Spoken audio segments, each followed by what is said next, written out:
అనేసారు అందరు కలిసి. ఎక్కడ పోతుంది తెలంగాణ రాజకీయం అని అడుగుతున్నారు. ఎక్కడికి పోవట్లేదు. ఆల్రెడీ ప్రజలకు చేయాల్సిన రైతు బంధు చేశారు, అన్నీ చేశారు. ఇంకా పోర్టల్స్ ఓపెన్ అవుతున్నాయి, రేషన్ కార్డ్స్ డిస్ట్రిబ్యూట్ చేస్తున్నారు. రేషన్ కార్డ్స్ కూడా ఇంతకుముందు pink card and white card ఉండేది, గ్రీన్ కార్డ్ ఉండేది. ఇప్పుడు గ్రీన్ తీసేసి ఓన్లీ వైట్ అండ్ పింక్ తీసేసి ఓన్లీ గ్రీన్ అండ్ వైట్ పెడుతున్నారు. ఇప్పుడు అవి కూడా డిస్ట్రిబ్యూట్ అవుతాయి. పోర్టల్ కూడా ఓపెన్ చేస్తున్నారు, ఇంకా పోర్టల్ ఓపెన్ కాలేదు. డబల్ బెడ్రూమ్ పోర్టల్ ఓపెన్ కావాలి. భూమి పోర్టల్ ఓపెన్ అయింది. అయితే డబుల్ బెడ్రూమ్ అన్నారు కాబట్టి అడుగుతున్నాను. ఎందుకంటే కేసీఆర్ కూడా అన్నారు, కేటీఆర్ అన్నారు, హరీష్ రావు అందరూ అన్నారు డబుల్ బెడ్రూమ్ల పేరుతోటి అంటే ఇందిరమ్మ ఇండ్లకి మార్చేసి మేం కట్టించిన డబుల్ బెడ్రూమ్లనే ఇస్తున్నారు. అది మేము అసలు సహించేది కాదు. ఇక్కడ మా డబుల్ బెడ్రూమ్లు ఎవరెవరికైతే ఇవ్వాలో వాళ్ళకి ఇచ్చేసిన తర్వాతే మళ్ళీ మీరు ఇందిరమ్మ పథకాన్ని కూడా నెరవేరిస్తే బాగుంటది ఇందిరమ్మ ఇండ్లది. అంతేగాని ఈ ఇండ్లకి మీరు రంగులు పులిమి అవి ఇందిరమ్మ ఇండ్ల కింద మార్చి ఇస్తే అది మేము ఊరుకునే ప్రసక్తి లేదు. ఒక విషయం చెప్తా, ప్రజల డబ్బు ప్రజల ఇండ్లు అవి. కేసీఆర్ నాన్న స్థలం కాదు, ఇటు మా నాన్న స్థలం కాదు, అర్థమైందా? అది ప్రజల స్థలము. గవర్నమెంట్ హక్కు అంటేనే ప్రజలది. ఓకే, ప్రజల స్థలాన్ని ప్రజల ఇండ్లని ప్రజలకి అప్పచెప్తున్నాం. పథకం పేరు అంటారంటే అది ఏ గవర్నమెంట్ ఉంటే ఆ గవర్నమెంట్ పేరు వస్తుంది. అంతకు మించి ఏమీ రాదు. ఇప్పుడు హుస్సేన్ సాగర్ దగ్గర ఉన్న వాళ్ళందరికీ ఇచ్చారు, డబుల్ బెడ్రూమ్లు ఇచ్చారు, వాళ్ళకి లోన్స్ కూడా ఇచ్చారు.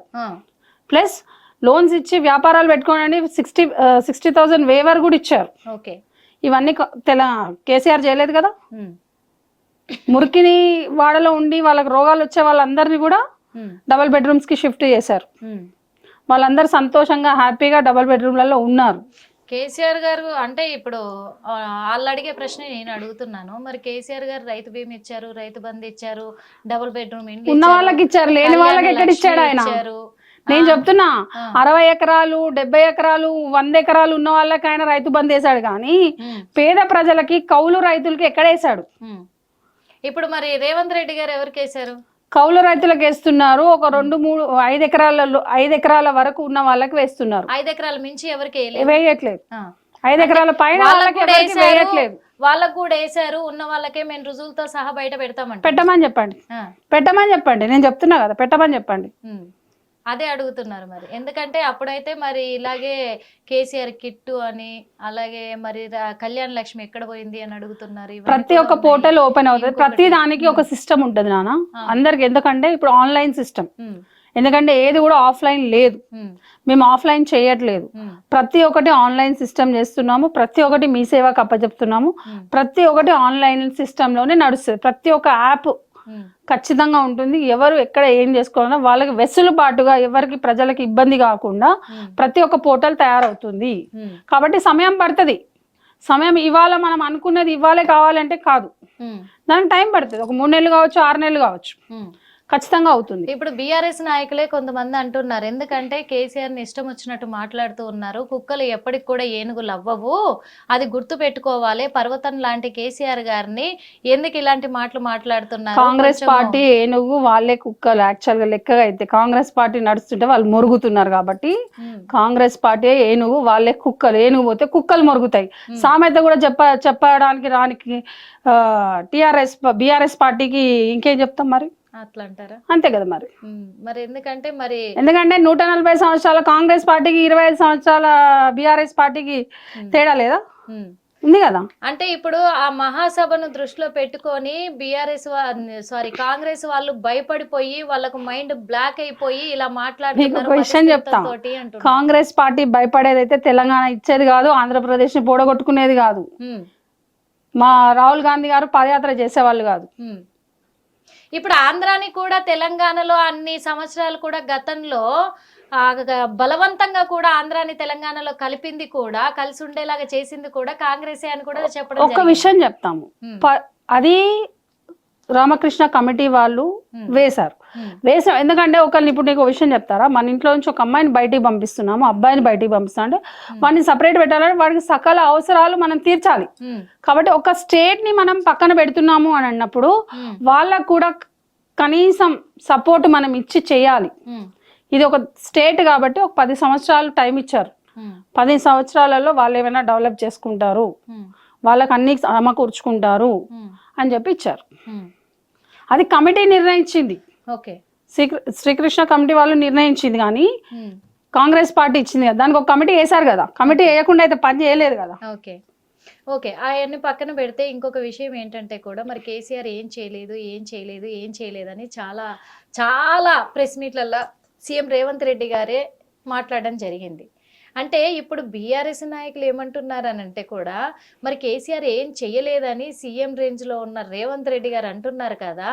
ఈ రోజుతో పోల్చుకుంటే కూడా కమాండ్ కంట్రోల్ సెంటర్కి అందాల పోటీలు నిర్వహించే ఆ తరుణంలో అక్కడ పర్యవేక్షణకి వెళ్ళాడు కదా, ఆ కమాండ్ కంట్రోల్ సెంటరు కేసీఆర్ కట్టించింది కాదా, అలాగే అసెంబ్లీ కేసీఆర్ కట్టించింది కాదా, కేసీఆర్ కట్టించిన ప్రతి ఒక్క దాంట్లో భోగాలు అనుభవిస్తూ కూర్చున్న సీఎం రేవంత్ రెడ్డి గారు మరి అందాల పోటీలో ఆయన ఏమన్నా పాల్గొంటున్నారా ఏంటి, అక్కడికి ఎందుకు వెళ్ళారు, ఏం కట్టియకపోతే ఏం చెయ్యకపోతే అంటున్నారు. సెక్రటరియట్ ని వాస్తు అని చెప్పి కూలగొట్టి కట్టించాడు. ఆ సెక్రటరియట్ కట్టించే బదులు ప్రజలు చాలా మంది బాగుపడే వాళ్ళ డబ్బులు పెడితే, అన్ని కోట్లు పెడితే కొన్ని పేద కుటుంబాలు మంచి లైఫ్ సెటిల్ అయ్యేది. ఎందుకు కట్టించావు? కట్టకపోయినా నడిచేది. కట్టించి మేము కట్టించామని చెప్పడం ఎందుకు? ఆ డబ్బులు పెడితే చాలా కుటుంబాలు, ఎంతో మంది ఎడ్యుకేషన్ వచ్చేది. ఎడ్యుకేషన్ లోన్స్ ఇవ్వలేదు, ఎస్సీ బీసీ లోన్స్ ఇవ్వలేదు. ఏంటంటే ఒక ఎస్సీ లోన్ ఒకటి పెట్టి 10 లక్షలు ఇస్తున్నా నేను అని చెప్పి పెట్టాడు తప్పితే బీసీలకు లోన్లు లేవు. బీసీలు ఎక్కడ పోయారు? డ్రైవర్ కమ్ ఓనర్ ఎక్కడ పోయాడు? ఏ లోన్స్ ఇవ్వలేదు.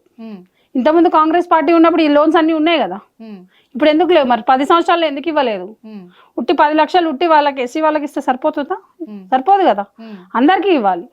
ఇప్పుడు కులగణన చేస్తున్నాము, ఎందుకు చేస్తున్నాము? ప్రతి ఒక్కరికి ప్రతి ఒక్కటి కరెక్ట్ గా రావాలి, ఎవరి కోటా వాళ్ళకి రావాలనే కదా చేసేది కులగణన. ఇవాళ కులగణన దానికే చేస్తున్నాం కదా. ఇప్పుడు రేవంత్ రెడ్డి గారు ఎందుకు వెళ్ళి పర్యటిస్తున్నారు అని అంటున్నారు. రేవంత్ రెడ్డి గారు ఉన్న ఉగ్రవాదుల దాడి నుంచి ఎవరు వచ్చినా ఎక్కడి నుంచి వచ్చినా సురక్షంగా ఉండాలి, సుభిక్షంగా ఉండాలి అని చెప్పేసి రేవంత్ రెడ్డి గారు చూడడం జరుగుతుంది. ఎందుకంటే అక్కడ ఏ ఇబ్బందులు రావద్దని చెప్పి ఆయన ఖచ్చితంగా వెళ్ళి చూస్తున్నారు. మీరేమో పర్యటిస్తున్నారు, మీరేమో ఫామ్ హౌస్లలో పడుకోవడము, ఫామ్ హౌస్లలో కూర్చోవడము. ఏ రోజు కూడా 10 సంవత్సరాలలో మీరు బయటకు వచ్చింది లేదు, జనాల గురించి ఆలోచించింది లేదు. ఇప్పుడు రేవంత్ రెడ్డి గారు ఆలోచిస్తున్నారు కాబట్టి ఇట్లా ఉంది. రేవంత్ రెడ్డి గారు ఆలోచించకపోతే ఇంకోలా ఉండేది. మరి ఇప్పుడు మీరు చెప్పారు ఉగ్రవాదుల దాడి అన్నారు కాబట్టి నేను ఈ పాయింట్ అడగాల్సి వస్తుంది. ఎందుకంటే మరి ఈ ఉగ్రవాదుల దాడి నుంచి రక్షించాలి అని చెప్పేసి అందుకు ఎక్కడ ఎలాంటి పర్యాయాలు ఎదుర్కోకూడదు అని చెప్పేసి కూడా ఎక్కడి నుంచి దాడి చేస్తారో తెలియదు అని మోడీ గారు కూడా కేంద్ర ప్రభుత్వం నుంచి అన్ని రాష్ట్రాలకు ఆదేశాలు జారీ చేశారు. కొన్ని టూరిస్ట్ ప్లేస్లు ఉన్నాయి, ఎక్కువగా క్రౌడ్ ఉండే ప్లేస్లలో ఉండకూడదు జనాలు కొన్ని రోజుల వరకు అని చెప్పారు. ఎందుకు ఉండకూడదు అంటే కూడా మన రాష్ట్రాల నుంచి పాకిస్తానీలు ఎక్కడెక్కడ ఉన్నారో వాళ్ళను వాళ్ళ పాకిస్తాన్కి వాళ్ళ దేశానికి పంపించాలనే ఇదిలోనే ఉన్నారు కాబట్టి ఆ కోపంతో ఎక్కడైనా బాంబ్ బ్లాస్ట్ చేయొచ్చు అనే ఉద్దేశంతో ఆయన ఆదేశాలు జారీ చేశారు. ప్రజలు చాలా అప్రమత్తంగా ఉండాలని అది దృష్టిలో పెట్టుకొని చేస్తున్నారు అంటున్నారు కదా. ఇంకోటి బీజేపీ అని కాకుండా పిఎం గారు ఇచ్చిన ఆదేశాల మేరకు ఎక్కడెక్కడైతే ఈ పాకిస్తాన్ వాళ్ళు ఉన్నారో వాళ్ళని వాళ్ళ దేశాలకు తరలించాలని చెప్పేసి ఎవరికైతే గ్రీన్ కార్డ్స్ ఉన్నాయో వాళ్ళందరూ వాళ్ళ స్టేట్ కి వెళ్ళాలని చెప్పేసి ముమ్మరం చేస్తున్నారు. అదే ఈ రోజు డెడ్ లైన్ కూడా ఇవాళ డెడ్ లైన్ కాబట్టి ముమ్మరం చేస్తున్నారు. కరెక్టే. కాకపోతే ఆ రోజుది పోల్చుకున్నా ఈ రోజుతో పోల్చుకున్నా కానీ ఎప్పుడైనా కాంగ్రెస్ ప్రభుత్వం ఉన్నప్పుడే బాంబ్ బ్లాస్టులు జరుగుతున్నాయి, ఉగ్రవాదుల దాడులు జరుగుతున్నాయి. ఉగ్రవాద దాడులు జరుగుతున్నాయి అంటే ప్రతిపక్షాలే చేస్తున్నాయేమో, ప్రతిపక్షాలు చేస్తున్నాయి అంతే మరిగా వాళ్ళు ఎట్లా జరిపిస్తారు అంతే. మరి కాంగ్రెస్ పార్టీ ఉన్నప్పుడే జరుగుతున్నాయి అంటే ప్రతిపక్షం వాళ్ళు ఏదైనా చేస్తేనే కదా, లేకపోతే మాకు అవసరం ఉంటే చేస్తామా, లేకపోతే మేము ఇందిరాగాంధీ గారిని చంపుకుంటామా, రాజీవ్ గాంధీ గారిని చంపుకుంటామా? మేమైతే బలిచ్చిన వాళ్ళమే కదా. రాజీవ్ గాంధీ గారు ఇందిరాగాంధీ గారు బాంబ్ బ్లాస్ట్ లోనే కదా చనిపోయింది. మేము చంపమని చెప్పామా ఎవరన్నా? చెప్పలేదు కదా. రాజశేఖర్ రెడ్డి గారు కూడా బాంబ్ బ్లాస్ట్ లో చనిపోయారు. మరి ఆ రోజున 1960వ సంవత్సరంలో మహాత్మా గాంధీ నెహ్రూకి ఆదేశాలు ఇవ్వకపోతే, నెహ్రూ గారు ఆ సంతకం పెట్టకపోతే ఈ ఉగ్రవాదులు ఈ ముస్లింలు అనేవాళ్ళు మన దేశంలో ఉండేవాళ్ళు కాదు కదా. ముస్లింస్ అందరూ ఉగ్రవాదులు కాదు కదా. ముస్లింస్ అందరూ ఉగ్రవాదులు కాదు.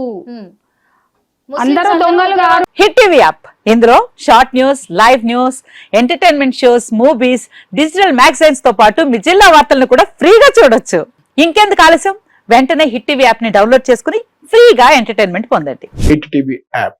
Hit TV app. Please download Hit TV app. Hit TV app ని ఫ్రీగా డౌన్లోడ్ చేసుకొని ఎంజాయ్ చేయండి. మీకు నచ్చిన ఎంటర్టైన్మెంట్ కోసం హిట్ టీవీ యాప్ ని ఫ్రీగా డౌన్లోడ్ చేసుకొని ఎంజాయ్ చేయండి. హిట్ టీవీ యాప్ ని డౌన్లోడ్ చేసుకుని ఆస్వాదించండి, ఆశీర్వదించండి. ఇంతమంది సెలబ్రిటీలు హిట్ టీవీ యాప్ ని డౌన్లోడ్ చేసుకోండి అని చెప్తున్నారంటే ఎంత మంచి యాప్ ఆలోచించండి. అమెరికా అమెరికా అమెరికా అమెరికాలో చదవాలనుకునే వాళ్ళకి విశ్వసనీయమైన పేరు మన శౌర్య కన్సల్టెన్సీ.